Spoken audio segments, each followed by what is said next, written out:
Hello, friend. Aftermarket Podcast guy here, Carm Capriato. So glad you're tuning into Aftermarket Talk Radio that goes beyond the norm as we work hard to diversify our topics, our formats, and bring you up close and personal interviews that share the power of wisdom. I'd like to give thanks to our loyal fans and subscribers who've tuned in for over the last 5 years on their favorite podcast listening app, and I'm grateful for every new listener we get every day. Today, listen to my 4th episode with industry icon Mitch Schneider. I'm calling it the Broken Arm episode. You'll find out why. Mitch brought his unmistakable wit and charm to this interview as we turned on the recorder and just let it flow. Unscripted. No intended agenda, so this is pure and raw podcasting at its best. The episode was also recorded for video. You can see it on my YouTube channel or on the show notes page at remarkableresults.biz/E558. Yeah, you get a chance to see behind the scenes of a podcast recording session. Hey, none of this is possible without my sponsors. It's Apex and Shopware that bring you this Friday episode. Apex, they've got some big and important names on the training schedule in the new Repair Shop HQ this year. You'll learn from the most sought-after and experienced trainers like John Thornton, Jeremy O'Neill, Eric Ziegler, Jim Wilson, and Mike Reynolds, and many others. The best part, their classes are included in the $40 online attendee registration. To see the training schedule and to sign up for Apex, go to aapexshow.com. Now, more than ever with the pandemic, you're focused on bringing cars through your bays safely and efficiently. Shopware's shop management system offers a completely contactless workflow. Your customers can review, approve, and even pay for their repairs right from their smartphone or personal device. Request a demo and see them in action at getshopware.com. Hey, keep in mind the essential voices of the aftermarket reside right here. And that is why I podcast.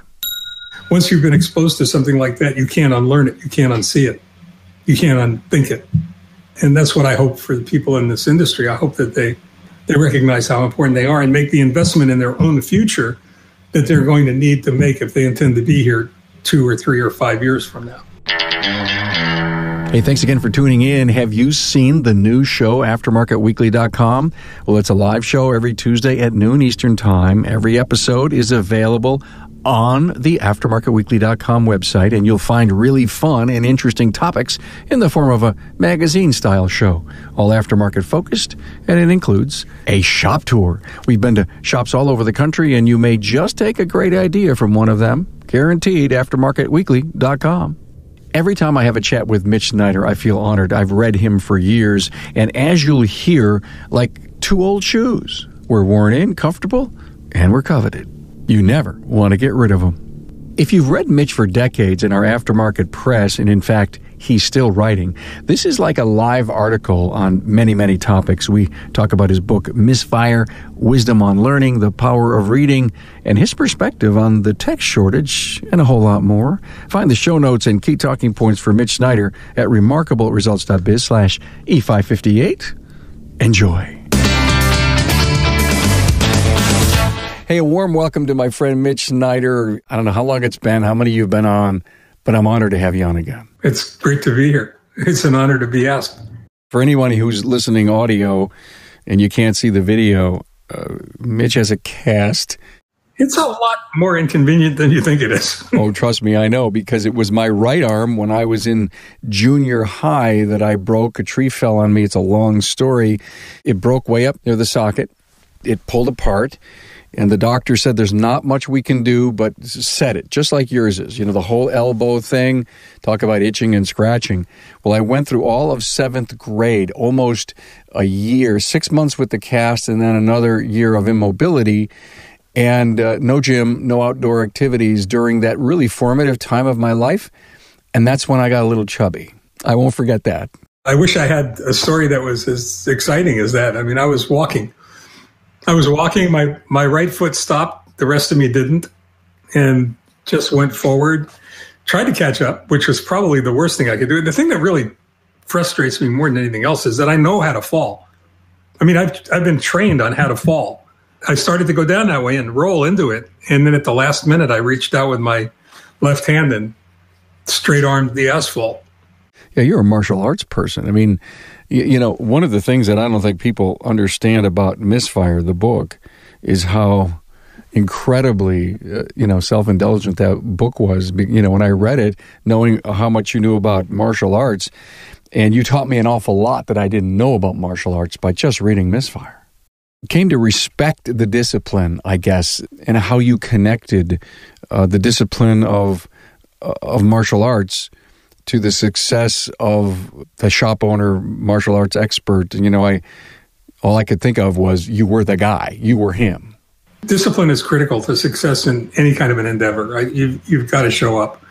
And as my dad always said, you got to want to fix the car, you got to want to fix the business, you got to want to fix the car, you got to want to whatever it is that you need to do. Discipline's one of those D words we talk about in the book that's so critical. There was another chapter on C words like character and commitment and words like that. But I was talking to somebody about the book earlier this morning, and it was really funny. And they were talking about all the lessons that were all in the chapters and whether or not it was meant to be that way. I said every chapter that's in that book had a fight for space in the book because there were a bunch that didn't make it. Those were good lessons. We need outtakes. We need to have the little paperback on what didn't make it. We're working on that. I got slowed down. I was almost done with the edit of the first supplement, the first handbook on customer care. And I was just ready to start writing the last two chapters that I was going to add to that book. I've discovered that my Mac comes with dictation software. I think a lot about that. I mean, just about anything I touch also has dictation. And I keep thinking, why am I typing when I could be speaking?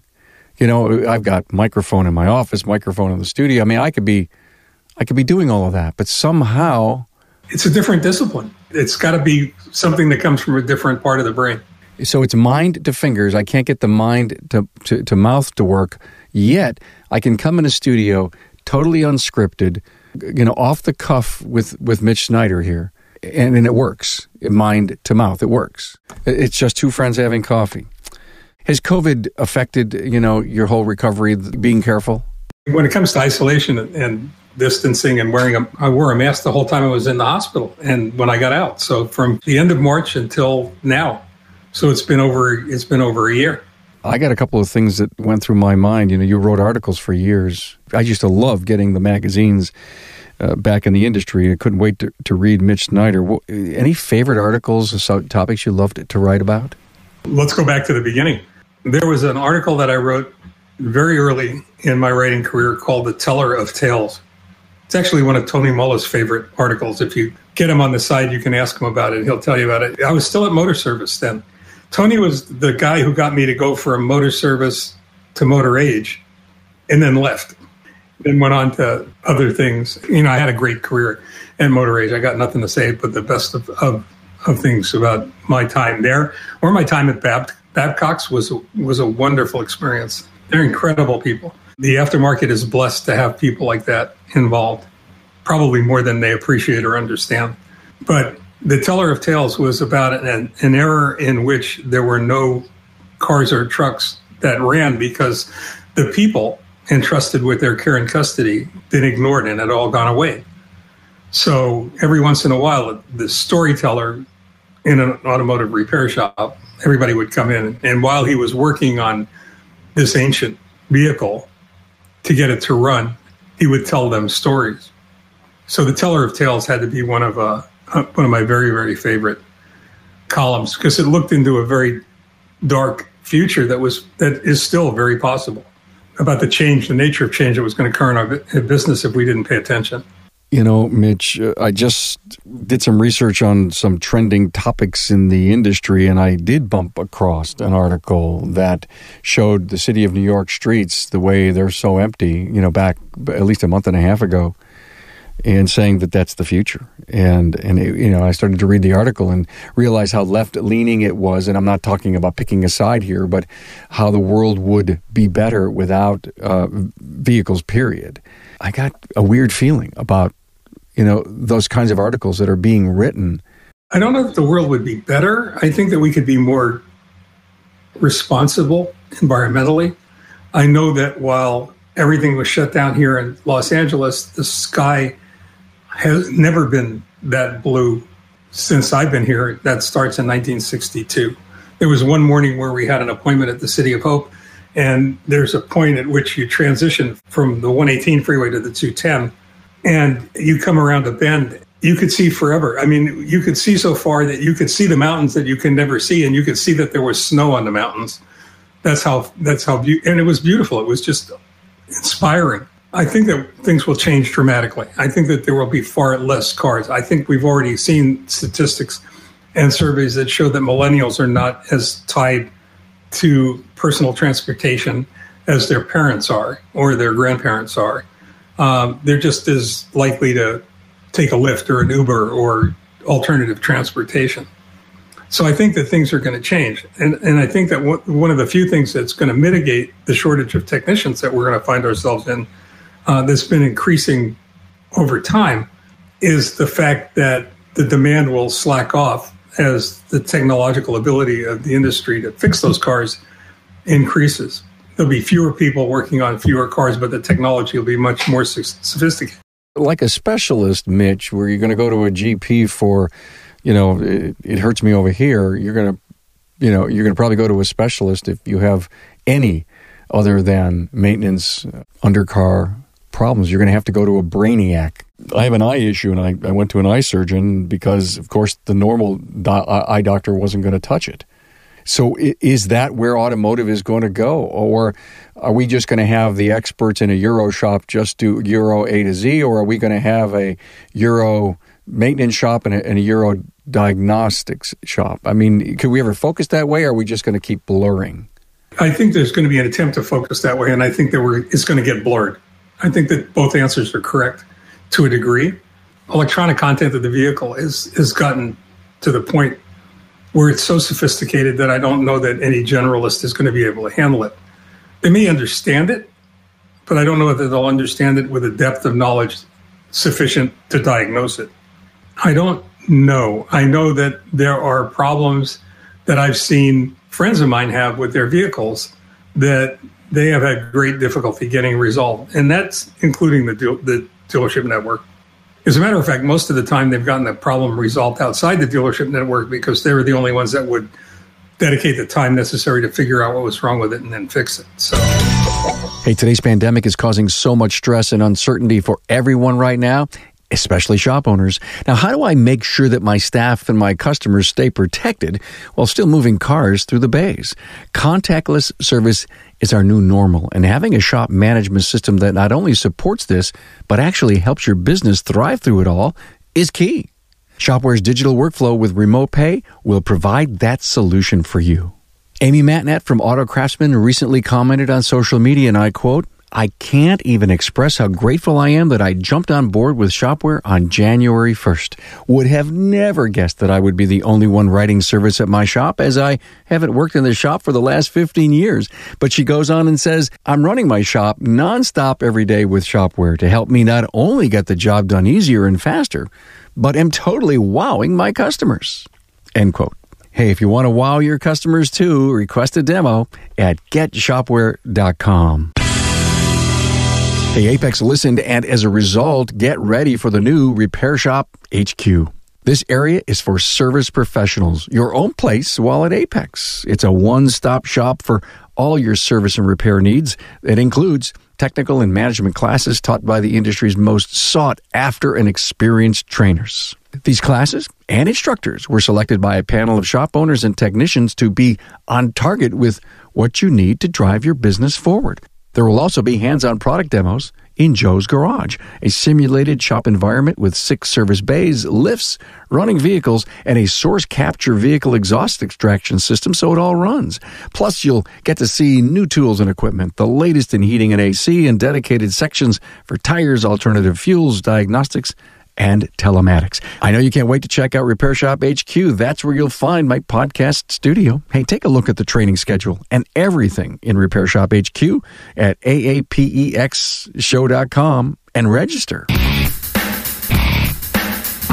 The book, how's the book going? It's going well. Slow, but good. Good. Every chance I have to talk about it, I do, because I love the book. How do we make this the encyclopedia of our business? I'm going to tell you a funny story about that. Leslie and I had to go up the coast for a specific appointment. We try really hard not to leave the house. We can avoid it based upon COVID and everything else that's going on. But it was the first time that we were both in the car and we had a chance to listen to the audio. And I had a chance to listen to it without editing it or without critiquing it or without working on it in some capacity. Actually had the opportunity to listen to it like a reader would read it or a listener would listen to it. I don't know, we were in the car about a half an hour when Leslie looked over it and said, "This is really good." She said, "Do you know this is really good?"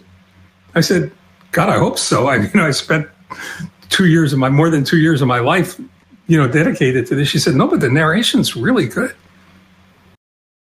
You got a voice actor that could play all the roles? Yes, I did.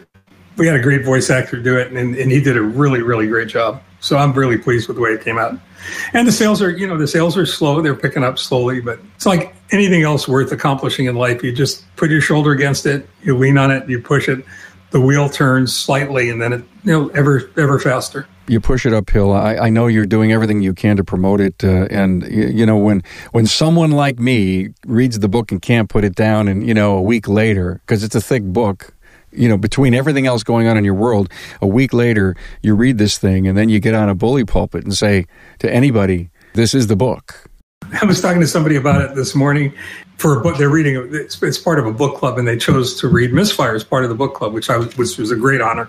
I was really, really jazzed about it. And they were talking about problems that they were having with the book, which for an author, it's wonderful to have that insight into what's going on when people are actually reading it, what they're taking out of it.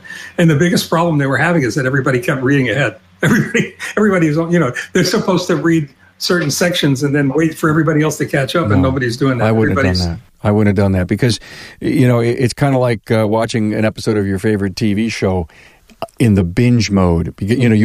Why should I watch it every week, go through the commercials, wait till it goes on pay-per-view or streaming, and then you sit down and you watch 4 or 5 episodes one night and you say, you got to keep going. Hey, back to school. It was just a few years ago. Were you really, really good in school? The honest answer is no. I had the attention span of a gnat. If we had a classroom that had a window, I was screwed because I'd be staring out the window. I had the horsepower mentally to be good at whatever I was doing. And I've got all the report cards that say Mitch is bright, intelligent, articulate. Yeah, he's a great C student that could be an A if he stopped looking out the window. And then when I discovered fixing cars, and every class I went to had my undivided attention. And then when I went back to writing again, storytelling again, I've always been a storyteller. But when we lived in New York, we lived in Oceanside, we had a house and we had a big bedroom, and all three of us lived in the same. My 2 brothers and I were in the same bedroom. And the only way we could get them to sleep at night was if I would tell them stories. So I used to make up stuff using superheroes from the comic books, and I would make up my own scripts. You have an incredible gift for words and how you put it together. Every time I ever read an article throughout all the years, I probably read hundreds of them, they weren't hard to read, just like Misfire. It's easy, so easy to read. When you write, you're opinionated. You're telling stories of the things you feel. Anything in the last couple of years that has moved or changed your mind over your convictions of all these years? The diagnosis in 2014 changed everything. That was a game changer. When a doctor tells you to go home and get your things in order, get your house in order, it's a very sobering message. We've talked about that before. I worked diligently to train my body to be prepared for stem cell bone marrow transplant if I was lucky enough, if I was fortunate enough to be accepted into that program, and I was. The transplant itself was a humbling experience, certainly on an intellectual level, when you recognize that a complete stranger halfway across the world in Israel gave me stem cells from his body that saved my life. And to this day, I have no idea who he is or where he is, other than the fact that at the time he was 18 and an Israeli who had 12 of the 14 markers that I have.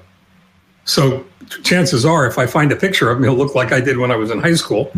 It could be a relative, I suppose, but I don't know. In any case, that certainly changed my life dramatically. And gave me a sense of purpose to give back, to leave something tangible behind, a real legacy. And I think a legacy beyond just all the columns that I've written over the years.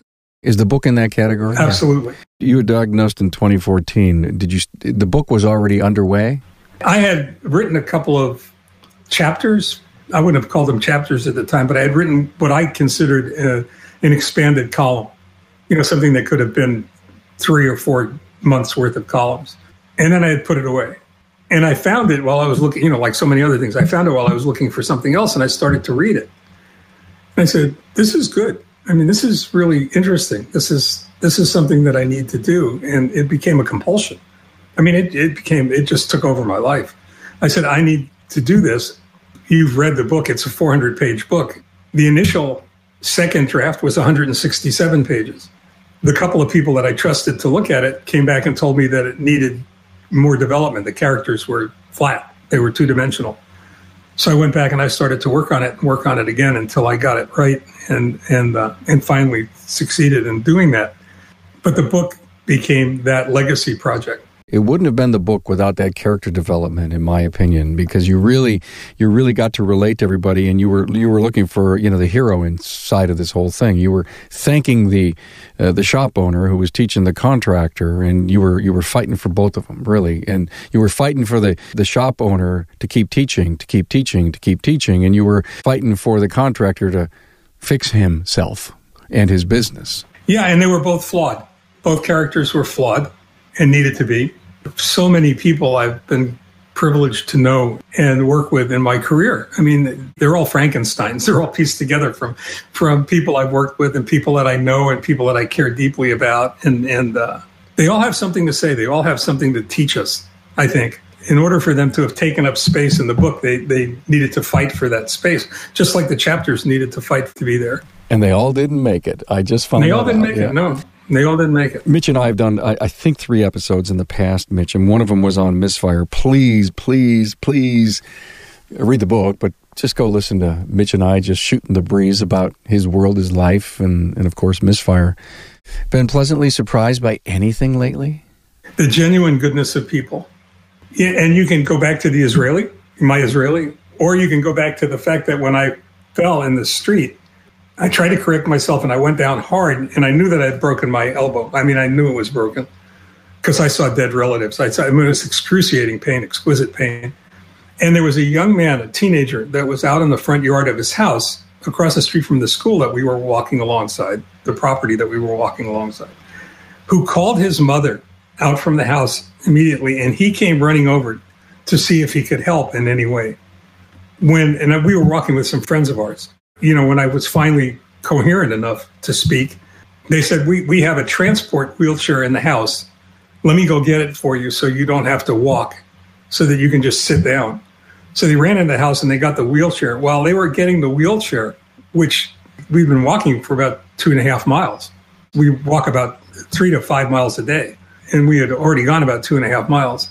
While they were getting the wheelchair, a guy in an SUV, in a white SUV, stopped his car and said, "Is everything okay? Can I help you? I will drive you anywhere you need to go. If you want to go to a doctor, I'll take you to the doctor. If you want to go to the hospital, I'll take you to the hospital."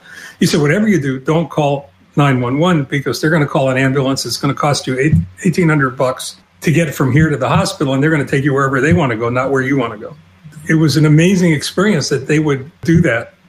And the people with the wheelchair never asked, "Who are you?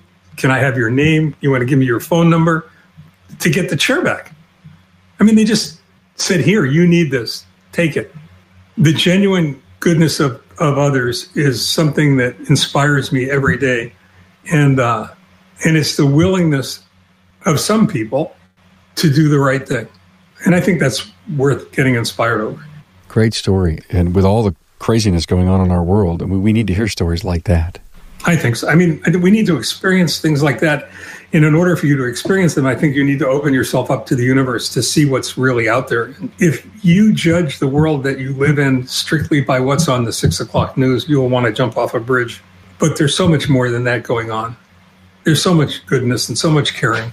There is, but it's not being discussed. It's not being shown. It's not being heard.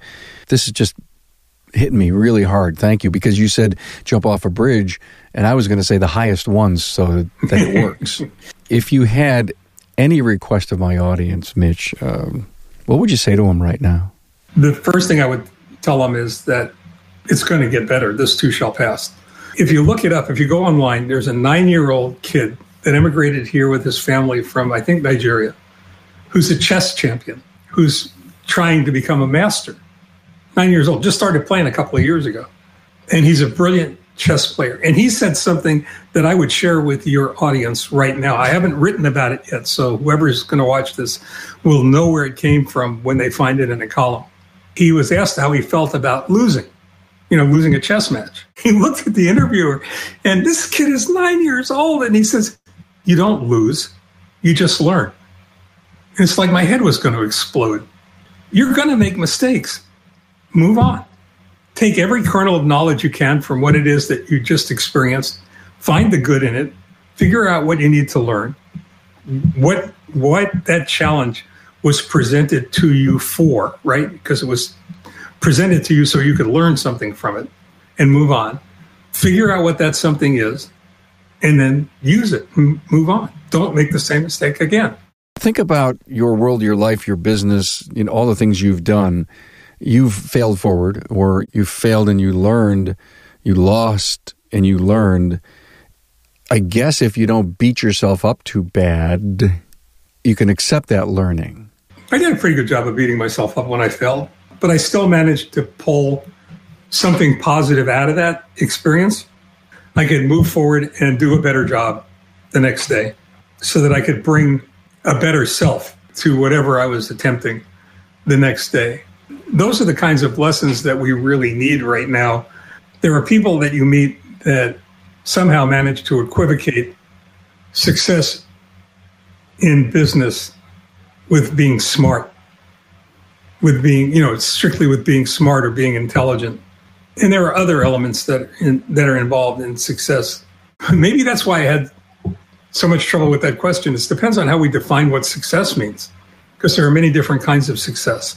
If I were to consider myself successful in my life, and I think I've accomplished a lot of things, I don't know that I feel like I am a success, because I still have lots of things left I want to do, I want to accomplish.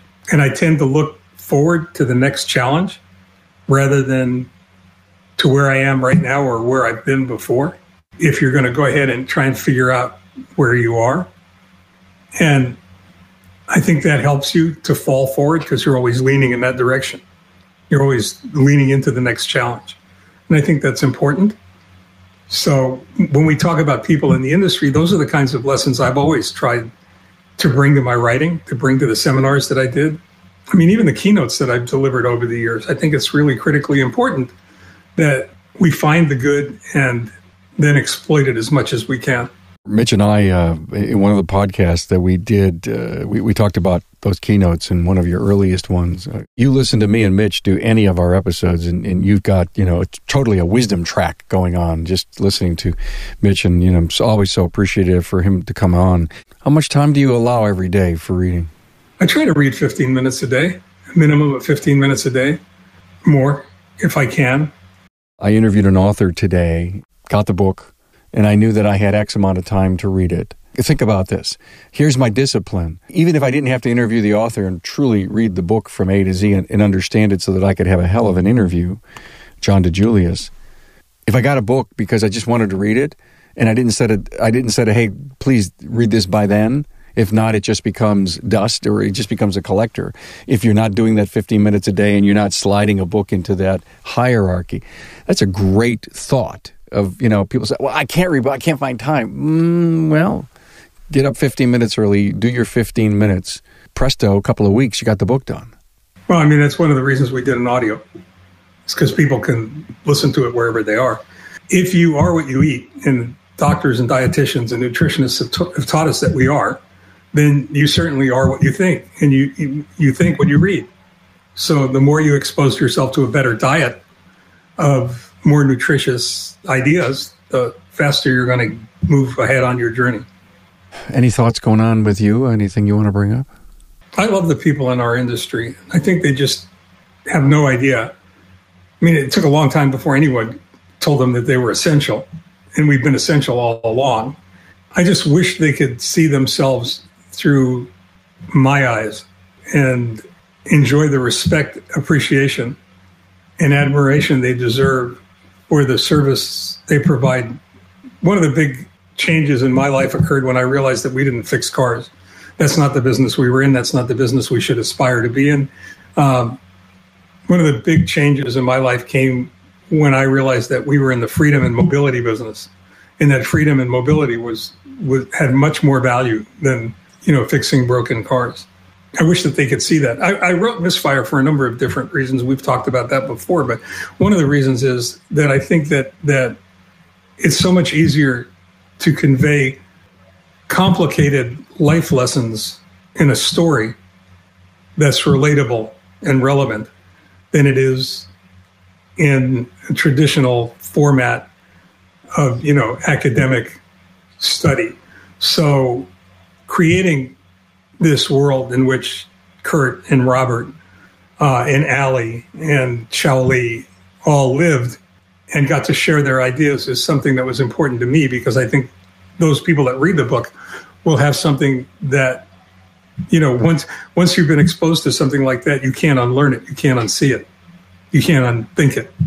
And that's what I hope for the people in this industry. I hope that they recognize how important they are and make the investment in their own future that they're going to need to make if they intend to be here 2 or 3 or 5 years from now.